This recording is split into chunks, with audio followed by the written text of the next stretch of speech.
Donc aujourd'hui je vais vous parler du film Sens 1 et 2. Donc ce film est sorti le 2 mai 2018, il dure 2h19 et est par le réalisateur Ryusuke Hamaguchi. Donc ce film est en fait en 3 parties. Donc le premier film qui est Sens 1 et 2, le deuxième film qui est Sens 3 et 4 et le dernier film qui est Sens 5.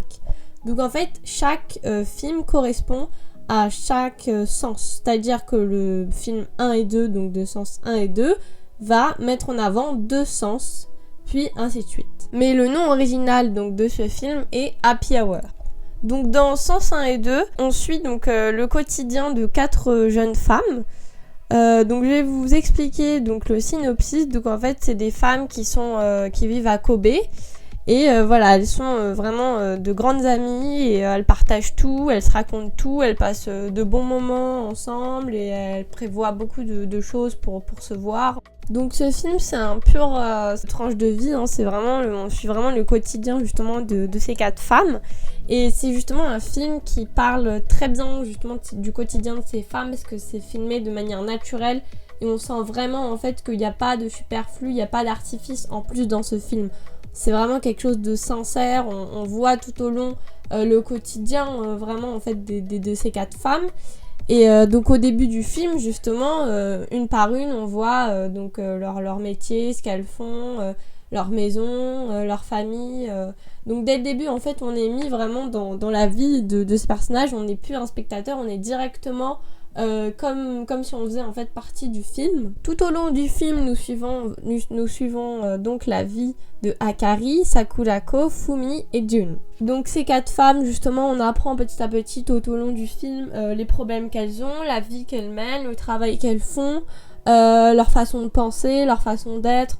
Donc on est vraiment plongé en fait dans la vie de ces 4 femmes et on vit le film comme si on faisait partie de leur bande en fait d'amis, comme si on était une 5e amie qui venait justement dans cette bande. Donc ces 4 femmes ont vraiment des caractères très différents les uns des autres, c'est-à-dire qu'on a Akari qui va être une femme très courageuse, extravertie, qui va être une femme forte et qui prend des initiatives, ça se voit en fait dans sa façon de parler, dans son caractère, elle a vraiment beaucoup de charisme.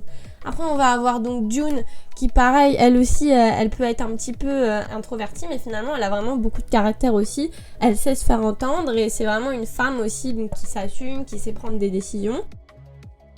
Après donc on a Sakurako qui elle va être quand même assez renfermée, je trouve assez timide. Puis Fumi donc qui elle on a vraiment du mal en fait à savoir ce qu'elle pense, savoir ses sentiments, c'est vraiment celle dans le film qui va être la plus vraiment renfermée. En fait on va avoir très peu d'informations sur sa façon d'agir, sa façon de penser, alors que pourtant Akari et Jun donc elles vont beaucoup être mises en avant justement dans le film et on va vraiment avoir vraiment cet aspect donc de connaître en fait très très bien la personne et d'ailleurs on s'attache très très vite d'ailleurs au personnage. Donc les 4 femmes justement on les suit vraiment tout le long du film donc on ne peut que s'attacher à ces femmes. Puis leur façon de jouer est vraiment très très bonne, c'est comme ça justement qu'on arrive bien à s'attacher à ces femmes, même celles qui pourtant sont plus timides et sur laquelle on ne connaît pas grand chose, donc comme par exemple Fumi, on arrive quand même à s'attacher à elles. Donc ce film justement au début donc elles sont toutes les 4 en train de parler et, autour d'une table dehors et puis donc elles planifient justement les moments où elles pourront se voir et puis justement pour se voir en fait le plus possible. Et puis ce qui est marrant c'est que directement au départ dès que le film commence en fait on est déjà plongé en fait dans la vie de ces femmes puisqu'elles sont avec leur petit agenda et elles veulent planifier justement les moments où elles peuvent se voir. Et dès le début aussi il y a beaucoup de joie de vivre, en fait elles ont toujours toutes le sourire, elles rigolent toujours toutes ensemble et justement c'est ça qui est agréable à voir aussi. Puis donc justement elles vont participer à une sorte d'atelier où en fait elles vont ressentir, justement elles vont apprendre en fait à ressentir les émotions des autres, tout ça.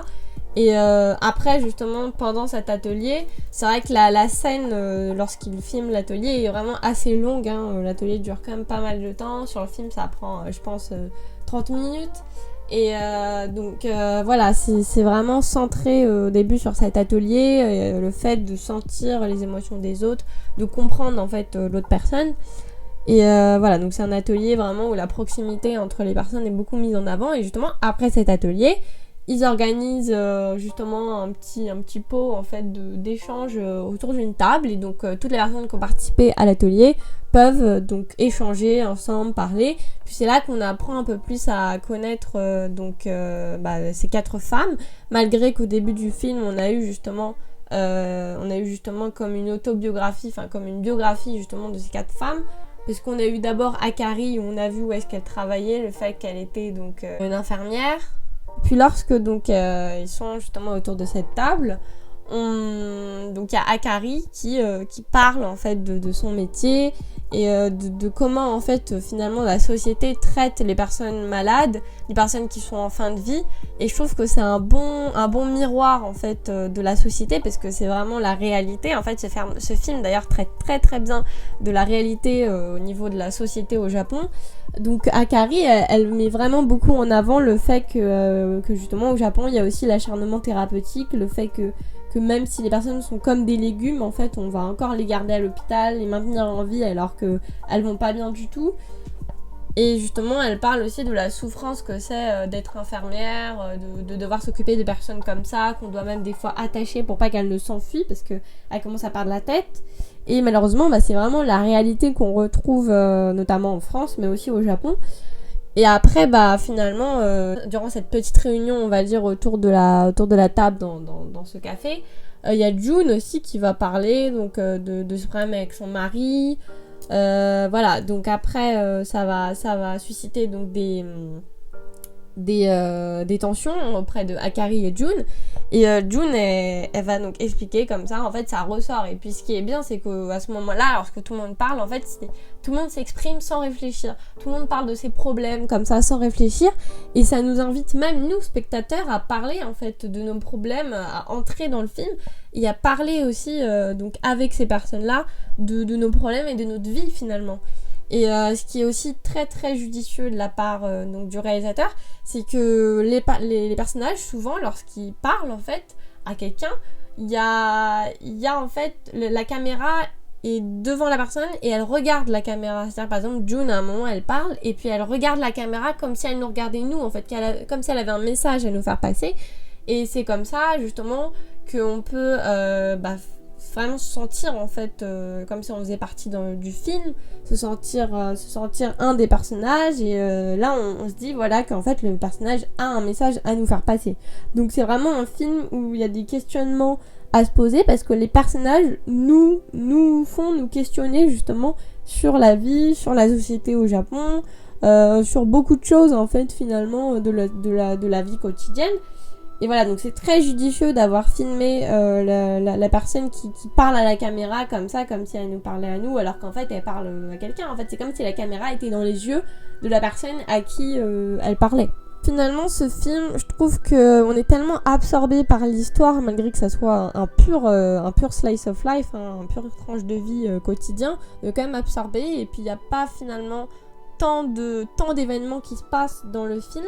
Mais même s'il n'y a pas beaucoup d'événements, en fait, il y a des événements qui demandent à être réfléchis. On peut pas donc juste voir les événements comme ça, il faut que le spectateur réfléchisse par rapport à ces événements, de pourquoi ces événements ont été mis en place et ont été créés dans le scénario. Voilà, après cet atelier, il y a justement donc le fait que June elle veut divorcer donc avec son mari. Et là justement c'est un épisode quand même assez difficile, parce qu'on se sent concerné finalement, vu que dès le départ on a été mis dans le film en tant qu'une 5e amie en fait de ce groupe de filles. On est vraiment concerné parce qu'on a de l'empathie pour June du coup, et on veut l'aider en fait, on veut faire en sorte qu'elle réussisse à s'en sortir. Et finalement voilà, c'est ce qui fait que le film est vraiment touchant, qui nous transmet énormément d'émotions. Autant des fois on a vraiment envie de rigoler avec elle, de partager des moments avec elle, mais des fois aussi de les aider, de pleurer avec elle, voilà. Donc on partage en fait vraiment les émotions des personnages du film. Après je pense que le choix aussi de faire des scènes assez longues, donc comme par exemple le moment où ils sont autour de la table après l'atelier et qu'ils parlent dans un café, je pense que justement c'est voulu de la part du réalisateur afin de mieux nous immerger dans le film. Et donc vraiment que ça soit une immersion totale, hein. C'est-à-dire que moi j'ai pas pu me décrocher une seule minute du film. J'ai été vraiment happée par le film et par l'histoire tout au long du film. Après, donc, Sens 1 et 2, c'est un film qui met en avant beaucoup de thèmes tels que donc, la place des femmes au Japon.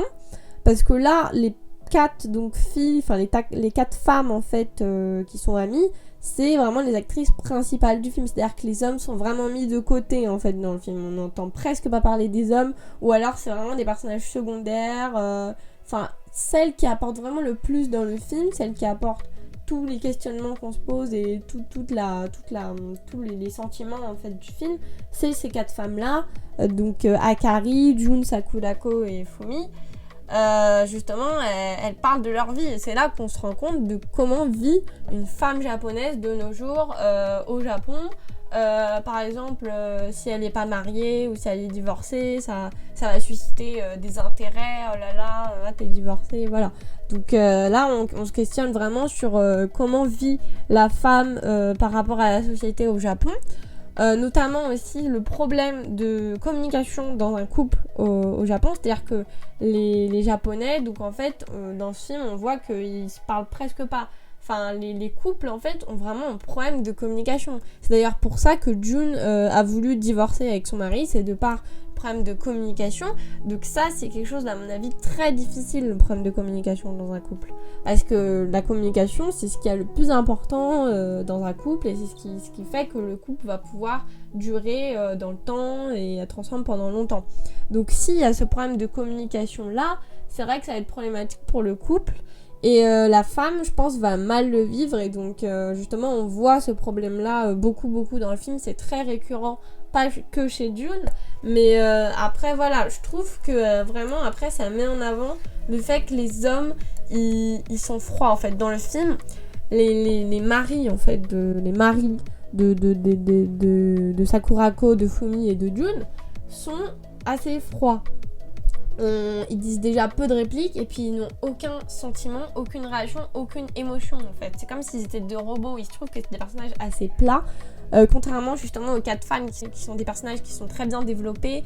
On connaît beaucoup de choses sur leur vie, alors que les hommes, eux, ils sont froids.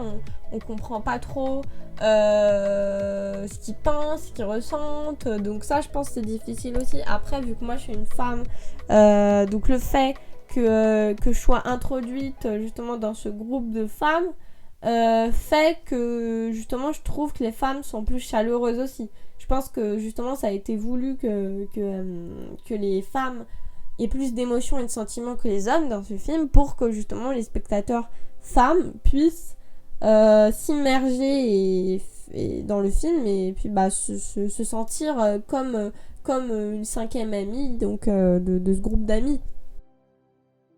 Donc le film globalement est une bonne représentation des relations sociales au Japon. Donc c'est pas un film qui demande juste à être vu comme ça, mais un film qui demande aussi à avoir des questionnements dessus en fait, à être réfléchi. Je me suis tout de suite beaucoup posé de questions sur justement la vie quotidienne au Japon. Donc franchement là c'est vraiment un bon film qui fait bien questionner la vie en fait. On se pose des questions sur la vie tout simplement. Et je pense que les films comme ça, donc comme celui-ci, qui font questionner le spectateur et qui font qu'à la fin du film, le spectateur vraiment réfléchit sur le film, ça c'est des films qui ont vraiment marqué beaucoup de points, qui arrivent à choper, on va dire, le spectateur, à le faire rentrer dans le film. Donc c'est pour ça que je dis que ce film c'est vraiment un très bon film à ne pas manquer. Alors ça peut être un film qui peut-être est passé inaperçu au cinéma, parce que c'est vrai que moi j'ai trouvé ça un petit peu complexe, le fait qu'il soit donc en 5 parties, c'est-à-dire que chaque partie donc c'est un sens. Après je trouve que le sens abordé donc dans chaque partie n'est pas forcément évident en fait. Parce que du coup les 2 premiers sens donc, du film c'est toucher et écouter.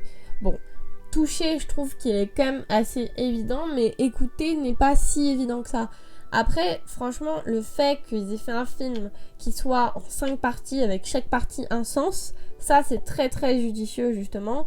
parce que il y a finalement une recherche au niveau du titre et au niveau du sens du film. En fait, le titre vraiment est recherché par rapport au film, et puis les parties aussi du coup sont recherchées pour créer un titre, tout ça.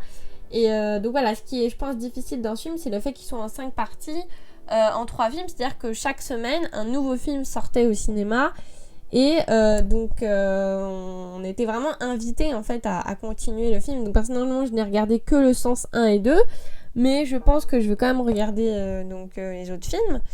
Mais voilà, donc le fait, je pense la chose, je pense, qui est le plus perturbant dans ce film, c'est le fait que le film donc soit en 5 parties. C'est quelque chose qui engage en fait le spectateur à aller voir les autres films à la suite et à suivre en fait le quotidien de ces personnes-là, donc de ces 4 femmes, comme si elles faisaient un petit peu partie de notre vie finalement.